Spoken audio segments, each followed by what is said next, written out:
My next guests contacted me in the off-season and wanted to come on the show. They were told, you have to go on Ken's think tank. Well, of course they were told that. We're in season 4! Woohoo! Jarrod and Mark recently formed a new nonprofit organization aimed at helping where help is needed. It's called Guardian Initiatives, and their first initiative is First Responder Wellness. An issue that could use some help because, let's face it, how much do you know about first responder wellness? I didn't know much until I had a chat with these guys.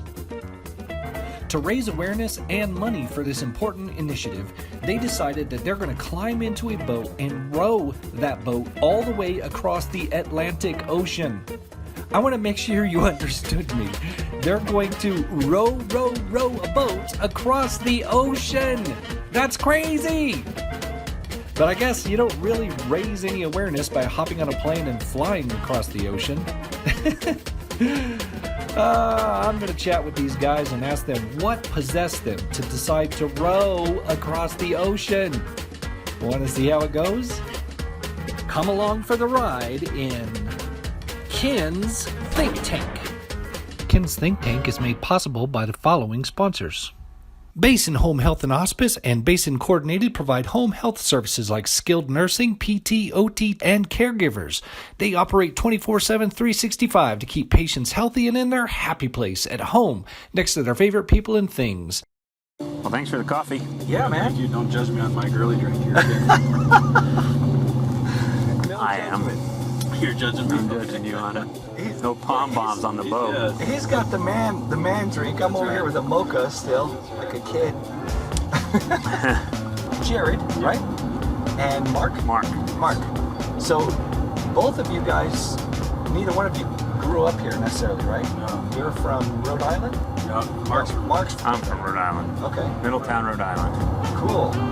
from Bedford, Minnesota, just a small town. Right on. And then through law enforcement, you ended up here in Farmington. Right, yeah. Yes, sir. And you both worked for the sheriff's department? Yes. Yep, I got hired on in 2008. I'm currently a lieutenant over the patrol division. Nice. And I came over here in 2004. I was actually living in Ohio at the time and came over here from Ohio and captain with the sheriff's office then. Cool. Sitting around the house, bored, decided I want to row the Atlantic. Is that kind of how that worked? Kinda, yeah. Well,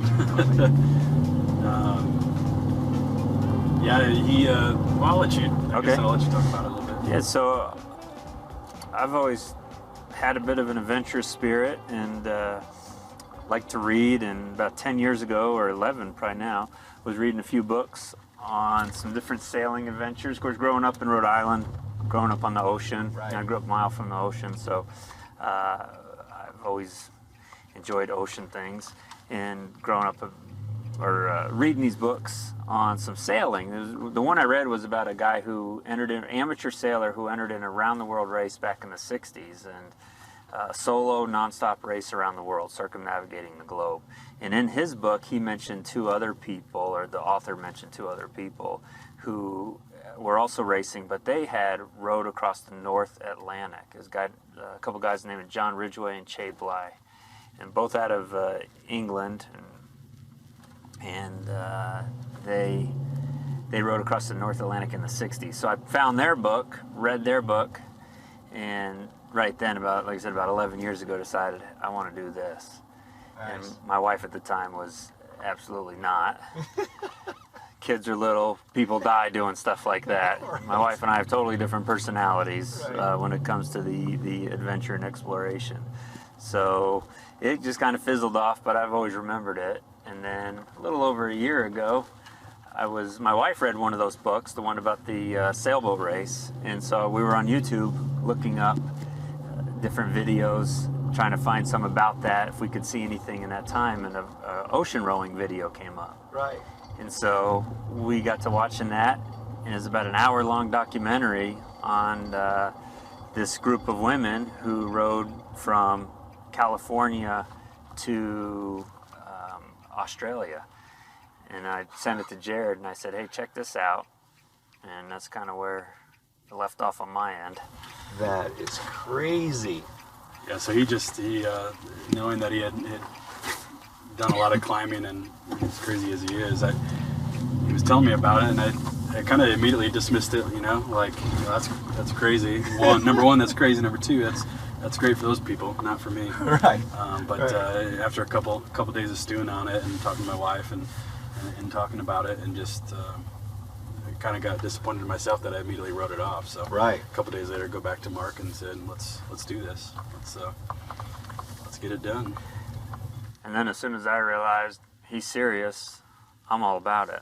Yeah. Let's go. Let's move forward. Absolutely. So the real story is that you guys decided to do this because you've created something called a nonprofit called Guardian Initiatives. That's right. Yep. We formed it in 2000. We started meeting about this whole thing in November of 2018, but I think we actually were official in 2019, early 2019. But yeah, nonprofit organization.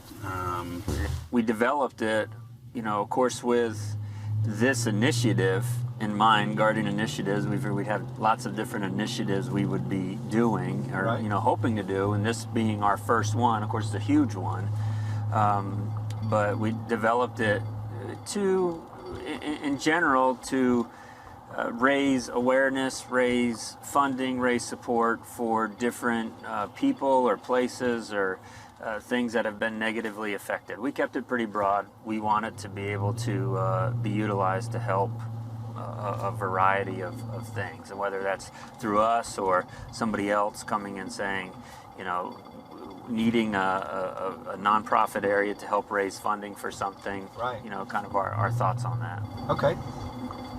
And so this particular initiative, Rowing Across the Atlantic, is aimed more directly at raising funds and awareness for first responder wellness. Yes, sir. Right. It's an issue within our culture here in law enforcement, and not just law enforcement, but first responder. There's fire, EMS, dispatch, police, but I think there's a definite issue that not a lot of people are aware of. Right. I think it goes under the radar in a major way. And we're hoping to shed some light onto that and break that stigma of first responder, PTSD and suicide and alcoholism and right. addictions and all, just the whole gamut of things. So.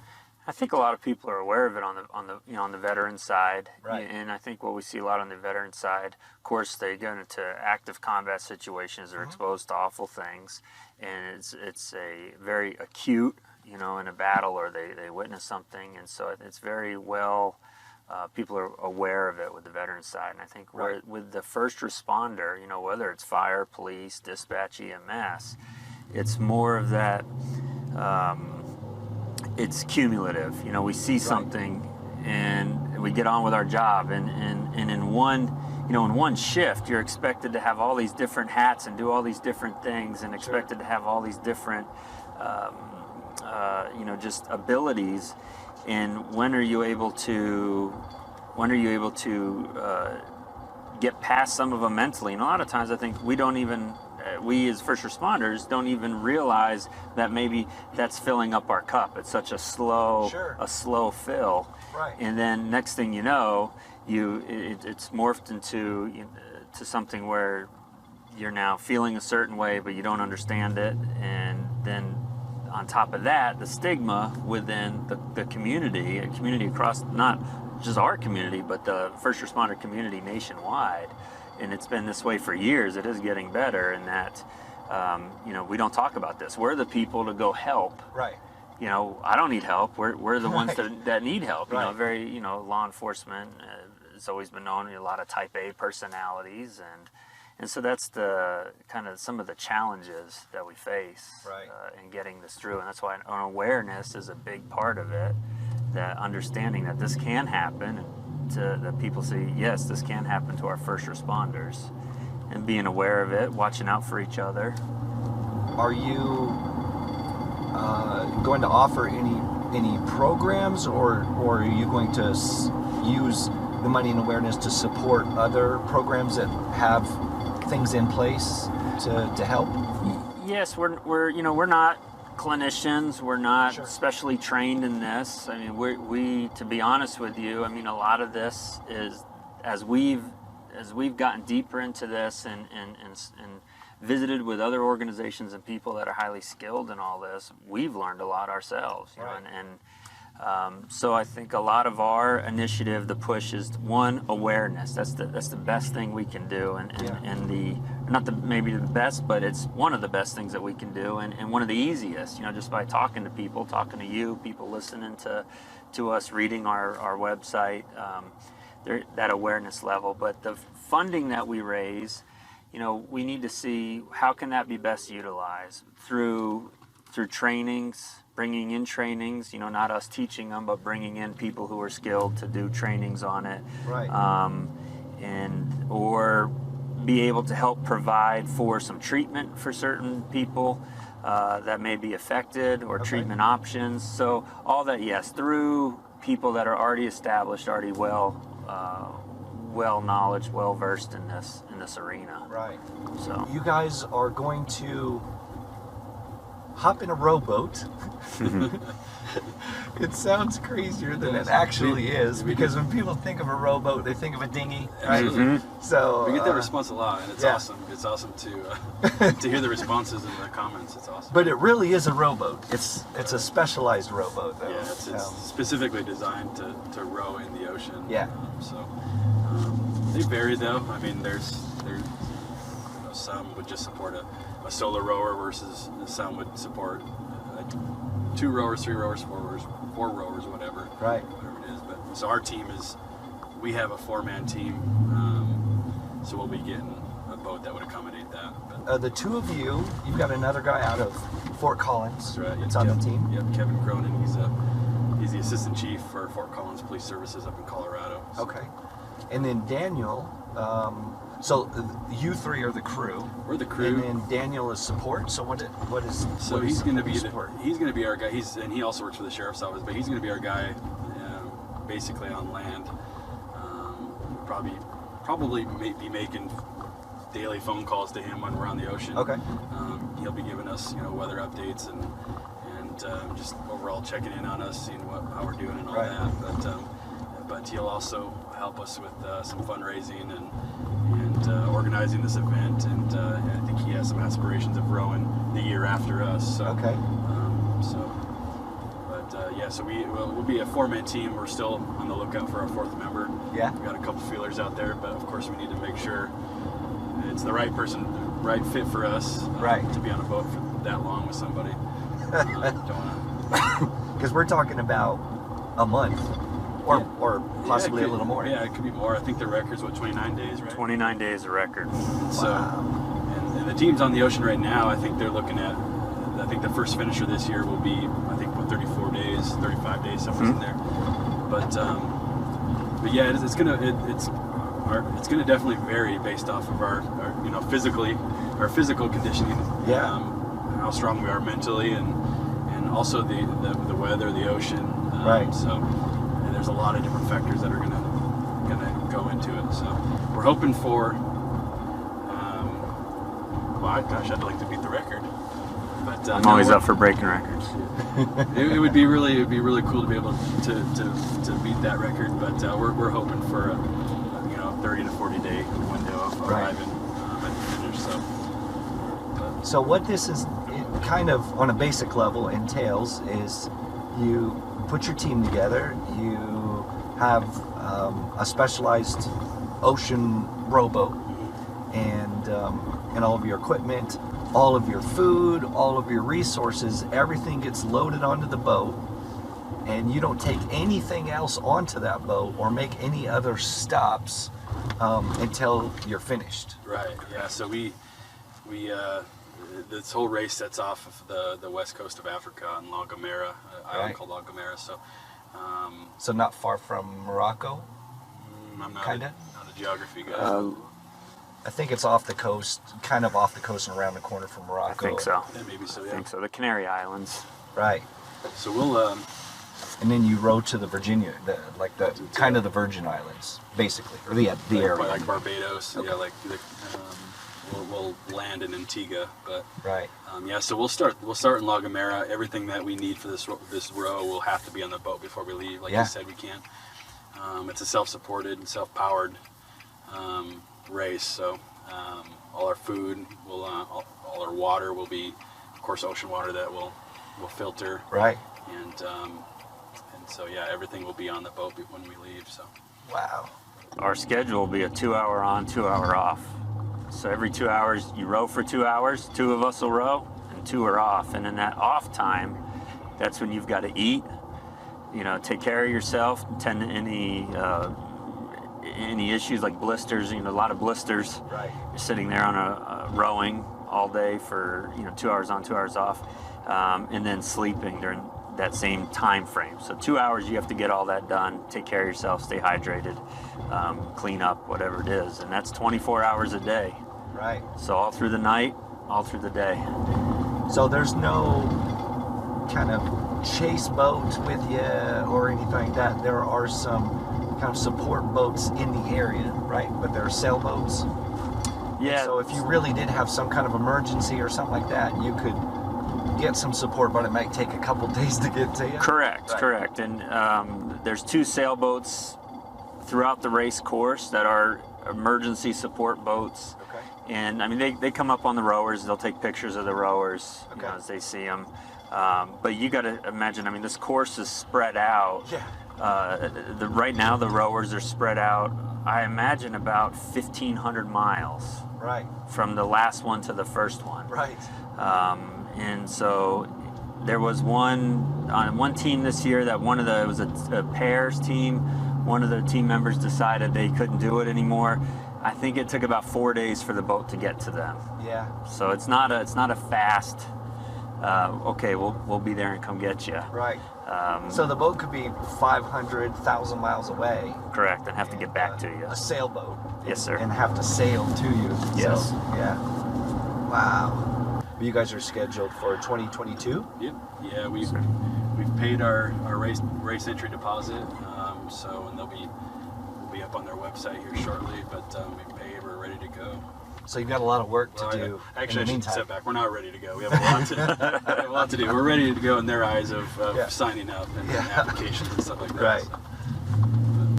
It's taken a year for us to get to this point, and we didn't rush it because we wanted to do it right. We want this to be successful, and for our end goal of raising this awareness and funding for this cause, we want it to be successful. So we've had a lot of people help us up to this point, and to get to this point has been a year in the making, or a little over. I mean, November of 18 is when we really started talking about this. Right. And it's been a learning curve this whole way. It's been a lot of fun though. And you guys are doing some things previous, that, like this year. You're doing some things. One of them, what is this summer, like a 24-hour row challenge? Yeah, we're hoping to set up a 24-hour rowing challenge. It'll be just indoors. Yeah. On some Concept 2 rowers, but it'll be teams will enter the challenge, and basically whatever team can log the most meters will ultimately win the challenge. Which, I mean, it's very unlikely that they're going to beat us because well, we're the guys. So, Right. But so they'll be rowing against us, and there'll be surprises for the winners. And it's fun to bring people in on the, people like endurance sports. Yeah. So to bring them in on kind of how we'll be handling things on the ocean. Right. And to think 24 hours, wow, it's a lot. Well, do that then for... Times 30 or 40. Yes, sir. Yeah. Kind of a goal that you guys set is in fundraising for this thing is about $100 per mile. Right. For the Atlantic trip. Right. Which would be $300,000. $300,000. If we could get, I mean, to break it down in simple terms, if we could get 3,000 people to donate $100, it sounds doable, right? Yeah. And not so that's the ultimate goal for us. We'd like to, at the very least, raise $300,000. But I believe wholeheartedly that we can do much better than that. I mean, that amount of money will will help get us across the ocean to continue to raise awareness, and then a lot of extra money to go towards whatever needs the communities have for the first responder wellness initiative. Right. And then on top of that, our whole plan is to do this again the following year, and Right. not us rowing, but other people. Just like Jarrod mentioned, Daniel's looking to row on the 2023 group. Right. And if we can continue that to raise the money and awareness, then if we Yeah. continue to raise $100 a mile, that's even more money to go into Right. to the initiative, the first responder wellness. Very cool. So, are you excited or nervous at this point? At this point, I'm pretty excited. So, I mean, I imagine when we get closer, we'll be a little nervous, but Yeah. it'll be all right. But definitely excited. And are you both married? Yep. Okay. So, at this point, what do your wives think? Definitely supportive. I think, I first mentioned it to my wife. She's like, I think she just went on agreeing with it, thinking it'll go away in 6 months. But unfortunately, it hasn't. So Right. she's kind of stuck with it. But she's incredibly supportive, Yeah. and she's helped out a lot with this. And same thing with Robert, but definitely supportive. I know for sure we couldn't do it without the support of our families and our Okay. wives and stuff. Yeah. So they have been great through this whole thing. I mean, like I said, it's already been a year, so they're going to be putting up with this for another almost 3 years, and then deal with us being out in the ocean for 1 to 2 months. Wow. But they get to come to Antigua, Yeah. Hey, that's the bonus right there. so taking them around on vacation. Yeah. Well, I appreciate you guys coming on, and Oh, thank you. maybe we'll have you back on sometime close before you shove off and get an update on it and see. That'd be great. Cool. Nice to meet you guys, man. Oh!